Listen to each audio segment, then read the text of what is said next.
Hello guys, welcome back to my channel. I hope you all guys are doing well. So today is Saturday and the time duration is around 5 p.m. in the evening. So today I'm not gonna share information about the slots, but I'm gonna share some information about the process, what is happening right now.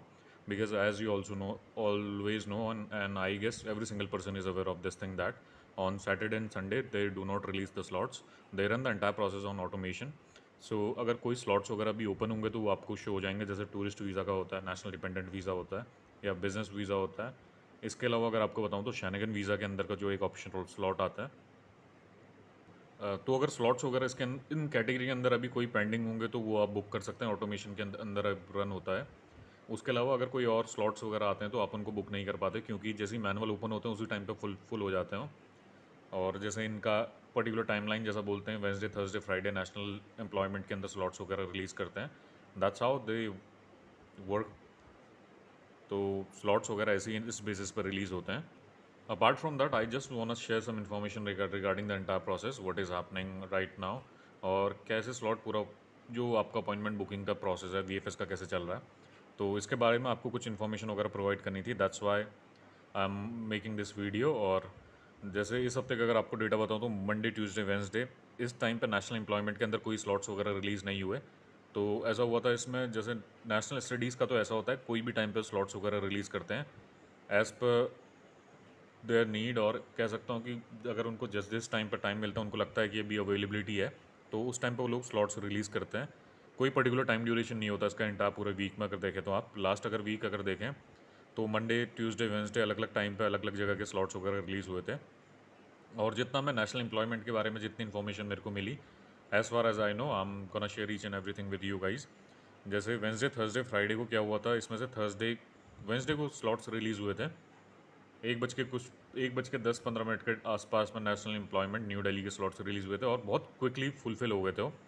मेरे को लगता है कि 5 से 10 slots के बीच में उन लोगों ने रिलीज़ करे होंगे, और वो मैनुअली जो भी स्लॉट्स रिलीज़ हुए थे वो उसी समय 1-2 मिनट के अंदर पूरे स्लॉट्स बुक हो गए। उसके बाद क्या हुआ, बहुत लोगों को साइट में इशू आया, जैसे ही वो लोग अपॉइंटमेंट बुक करे थे साइट में एक सॉरी फॉर द इनकन्वीनियंस वाला एक पॉपअप आता है, डिटेल्स वगैरह फिल करने में ये ऑप्शन आ गया था। किसी का पेमेंट के बाद का ऑप्शन आया, और किसी का कैलेंडर में डेट सेलेक्ट करने के बाद का ये ऑप्शन आया था। और आर्ट की जैसे डेट्स वगैरह उसमें जैसे ही आपका कम से कम 1-2 मिनट के अंदर जिसने अपना सेलेक्ट करा तो हो पाया, उसके बाद स्लॉट्स वगैरह बुक नहीं हो पाए। और साउथ का तो मैंने खैर उस दिन मैंने भी चेक नहीं किया, मेरे को जितना as far as I know south के स्लॉट्स रिलीज़ नहीं हुए। और साउथ के जो स्लॉट्स वगैरह रिलीज़ होते हैं उसमें बहुत ज़्यादा प्रॉब्लम आता है, इसमें बहुत लिमिटेड स्लॉट्स मैनुअल भी वो लोग रिलीज़ करते हैं अपने एंड से। तो साउथ वाले लोगों को बहुत लॉन्ग टाइम से, अगर देखूँ मैं 4-5 महीने से प्रॉब्लम फेस हो रहा है, क्योंकि एज़ कम्पेयर टू जैसे नॉर्थ के स्लॉट्स ओपन होते हैं उतने साउथ के स्लॉट्स ओपन नहीं रहते। और 2-3 महीने पहले जब इंटरफेस चेंज नहीं हुआ था उस टाइम पे जयपुर के स्लॉट्स ईजिली मिलते थे और न्यू दिल्ली लोकेशन के भी मिल ही जाते थे। अब जब से इंटरफेस चेंज हुआ है तब से और लिमिटेड स्लॉट्स इन लोगों ने रिलीज़ करना स्टार्ट कर दिया। अगर आप डेटा देखें लास्ट 2 मंथ्स का अगर आपको बताऊं तो 2-3 बार तो ऐसा हुआ कि पूरा ग्लिच ही आ गया है। जैसे ये लोग स्लॉट्स रिलीज़ करते हैं, डेट वहाँ पे शो होती है, 2-3 दिन तक का वो पूरा रहता है, और उसके बाद जैसे हम अपना डिटेल वगैरह फुलफिल करते हैं तो कैलेंडर पूरा ग्रे आउट हो जाता है। तो फिर उसमें आप खाली वेस्टेज ऑफ टाइम रहता है, अगर आप जैसे अपनी डिटेल वगैरह डालते हैं नेक्स्ट स्टेप भी आ जाता है। और उसके अलावा तो ये प्रॉब्लम जैसे पुराना इंटरफेस था उसमें भी आती थी, जैसे मैंने बताया 2-3-4 महीने से लगातार आ रही थी। इसका मैंने इसके लिए ईमेल भी करा था पर रिजोल्यूशन वही था, they said that is not a glitch. और ये प्रॉब्लम हो रहा है। और जो पेड अपॉइंटमेंट के बारे में बताऊँ तो आप आधे लोग जो अपना सबमिशन कर रहे हैं वो लोग अपना सबमिशन करते हैं, किसी कोई उनका पहचान का एजेंट होता है, अगर वो उसकी अच्छी पहचान है और जेन्युइन करके अगर वो बुक करके दे देता है तो ऐसे भी अपॉइंटमेंट बुक होते हैं। जैसे 2-3 महीने का अगर डेटा देखूँ, so I have the information of an number of candidate who got appointment through agent, और उसके बाद उनका रिजेक्शन आया। बहुत लोगों का रिजेक्शन भी आया, तो उसके बाद मेरे पे डिटेल वगैरह उनकी थी, उन्होंने बताया कि प्रॉब्लम आ रहा, प्लीज़ हेल्प अस आउट कि इसमें डॉक्यूमेंट वगैरह क्या लगाने हैं।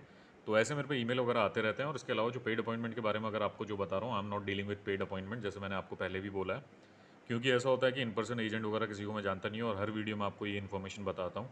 अगर मैं आपको किसी एजेंट का नंबर दे देता हूँ, इन पर्सन में किसी को नहीं जानता हूँ, और किसी पे भी भरोसा नहीं किया जा सकता। अगर आप पे 10 एप्लीकेशन आ रही है, आप 5 के पैसे एडवांस में ले रहे हो, 5 लोगों का होल्ड पर डाल दिया, या आपकी भी कोई आगे ऐसा होता है कि एजेंट का भी कांटेक्ट होता है, एजेंट ने अपना वीएफएस वालों से बात करी और वो लोग नहीं रिलीज़ कर पाए, 10 स्लॉट उसको नहीं दे पाए, तो ऐसा होगा कि उसमें 5 लोगों को स्लॉट मिलता है और 5 लोगों का पूरा स्कैम हो जाता है।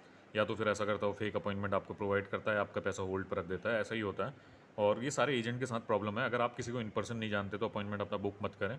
अगर आप किसी को जानते हैं, आपको ऐसा लगता है कि अगर ये अपॉइंटमेंट मेरे को बुक करके भी नहीं देगा तो मैं इससे पैसे वापस ले लूँगा, इतना आप खास किसी को जानते हैं, then you can go ahead for that.